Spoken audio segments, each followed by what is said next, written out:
Welcome to Conscious TV with Tom and Ramon. Got to go over a couple little things here before we get the show rolling tonight. Want to make sure everybody realizes that Ramon and I are doing this out of our own pockets, and we do have donate tabs on both BBS and on our website. And if you feel compelled to and are able to, we would certainly appreciate any kind of donation you can drop our way. So, Ramon, you have some other things we want to go through tonight, right? Yes, I received an email yesterday, I believe, and I'll read it through and then I'll say the person's name, which I got their permission. Hi, Ramon. Just to share what I did.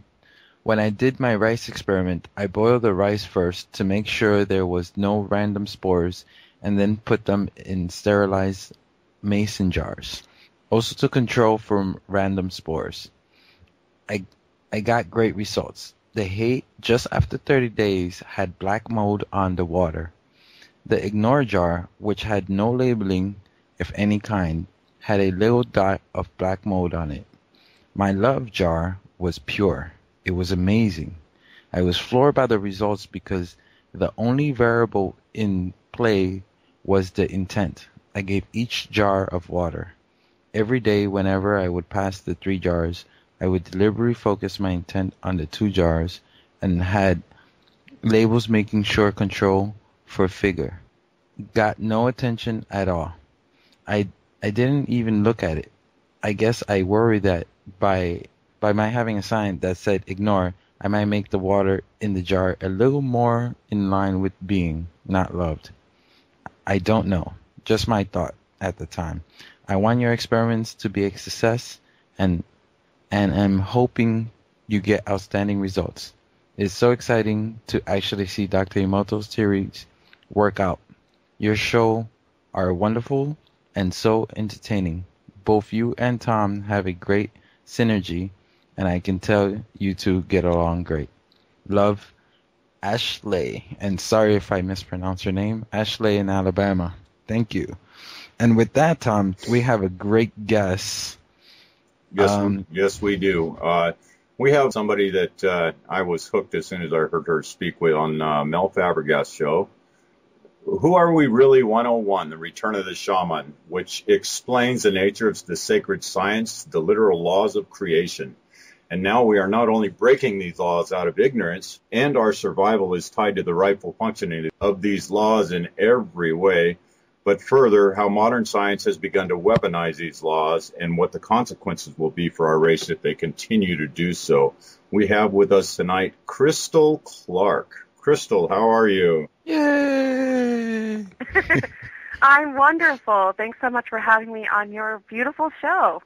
Ramon read that letter that's from the Emoto rice experiment that if you've been listening to our show, we've mentioned it several times that I am doing and documenting it. Don't have any of the dark spots or the mold or anything growing yet, but I've got some interesting results right off the bat as far as the water soaked up in the love jar right off the bat. I've got some nasty scum on the other 2 jars right now, but it's really starting to show me the effect of consciousness on matter. Yeah, that's pretty exciting, and I'm so glad that you're doing it and documenting it for people. And for people who aren't familiar with the experiment, it's so great because anybody can do it because, obviously Masaru Emoto's work with water crystals requires all of this high-tech equipment to capture the footage of the crystal once it's frozen. And a regular person like us can't duplicate that, but the rice experiment really brings it home, I think. So I'm so excited that you're doing it. I can't wait to see the end. It should be interesting.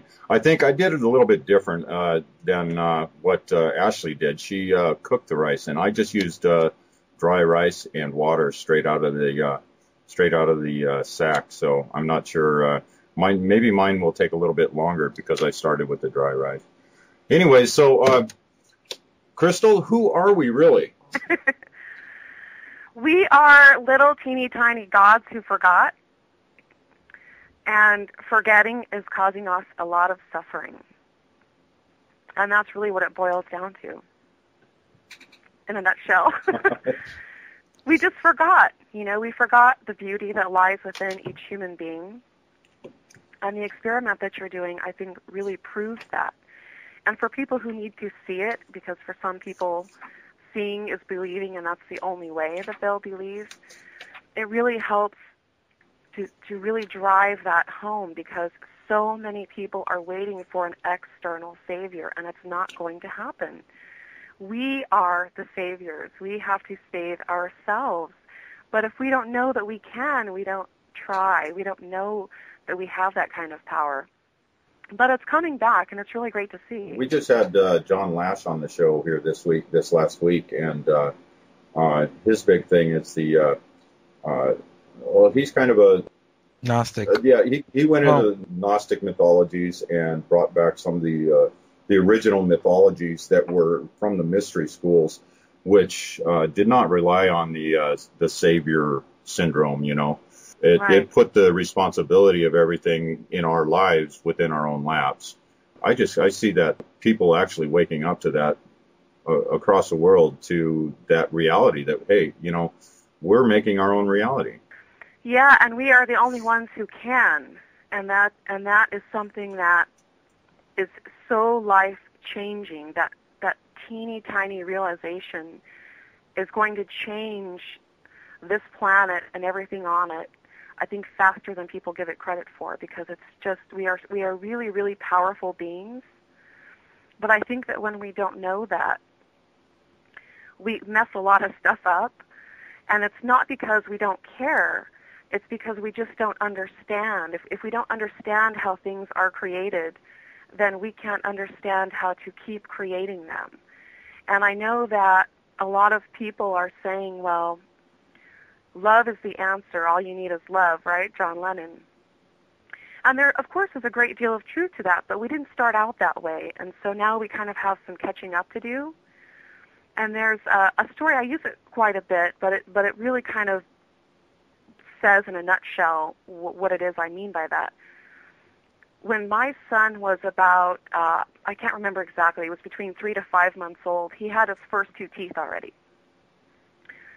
So I had taken him to the pediatrician, and the pediatrician prescribed fluoride drops. And I was to put these drops in his bottle 3 times a day. And at the time, I was still what I sometimes refer to as a turnip on the truck. I didn't know any better.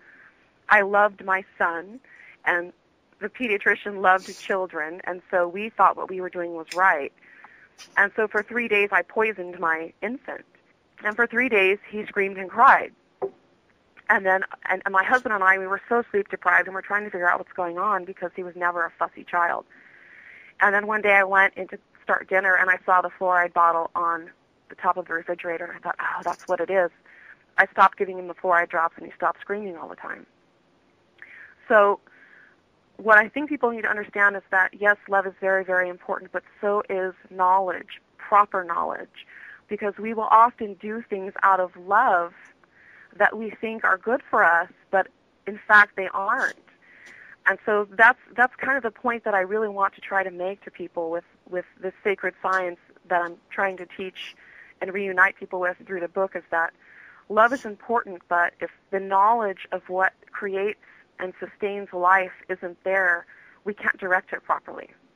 Right. He sounds like that instinctual knowing that what you were giving him was wrong, that was a poison. And I mean, at at his age, wouldn't have known what fluoride was or any of that. So that's kind of amazing. That shows the power of the soul to work through and try to tell you, hey, there's something wrong here, Mom.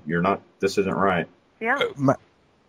My question is, what I've noticed from all the guests we've had so far, and even in my life and in Tom's life, we've all had what I like to call a knee to the chin, a kick to the groin, kick to the ribs while you're down. And usually that would start you on a path, would make you wake up and say, hey, something's really wrong here. What made you start writing this book? And I can imagine that your fingerprints must be on the keyboard now. I know. It's funny. I was thinking the other day, all of the letters are worn off. It's kind of funny. But what happened was, in the year 2000, I was living the American dream, making lots of money. I was I was working 80 hours a week. I was on call 24 hours.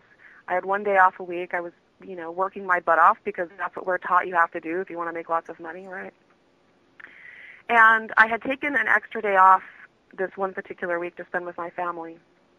And a coworker of mine, who herself was very, very psychic, had asked me to go see a local psychic with her.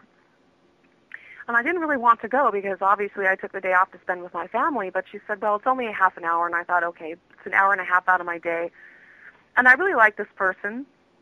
I had a lot of respect for her. She was a very, very wonderful individual. So she booked our sessions back to back. We drove across town. I met her there. And I went first. It was supposed to be a half an hour, and I was in there for an hour and a half with this psychic.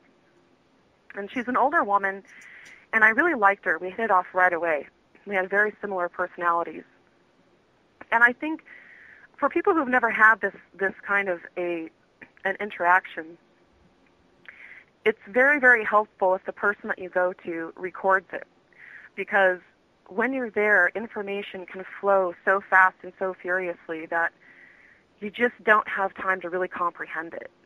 It's just a lot of information. And a lot of times, you're at a place in your life where only some of what they say makes sense, and that's what you focus on. But then as you grow more, you realize that there were other things that happened during that encounter that were actually more important, but you just weren't there yet. You just couldn't see it. And so this woman started telling me, the psychic, she was telling me I wasn't supposed to be doing what I was doing. I was supposed to be a writer and a healer. She gave me my she gave me my future about 6 years in advance, which of course I didn't know until, time passed, and I lived a lot of it. And I wasn't ready. I mean, which is kind of a weird thing to say because obviously subconsciously I was ready, which is why I went. But consciously I didn't really understand what was taking place that day. So over the course of the next few years, some events occurred, many, many events occurred that just my reality was turned upside down. And I think looking back, what happened was that encounter with her was always supposed to happen. But I didn't get it when it happened. I didn't get that that was the moment that the universe was trying to help me course correct.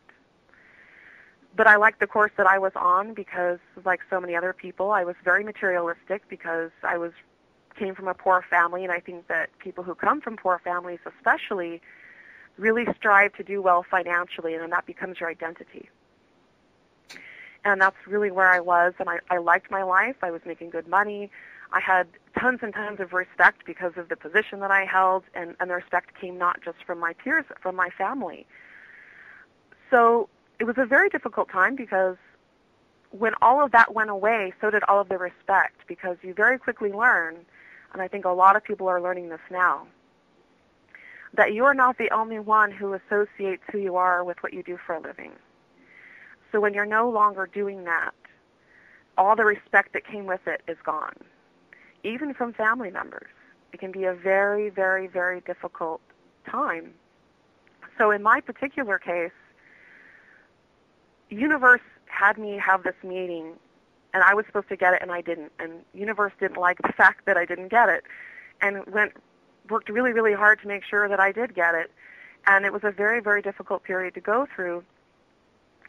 And so finally I realized, well, I no longer have a job. My family, I was the breadwinner at the time. My family went bankrupt. It was just really, really hard. So I'm sitting there with all this time on my hands, and all of a sudden everything that woman said to me years and years before just came rushing back like a flood. And I thought, well, since I don't have anything else to do with my life, I should at least try it and see what happens. So I did tons and tons and tons of research. I read hundreds and hundreds of books because I had a lot of time on my hands. And it got to the point where I thought, okay, well, I've got all this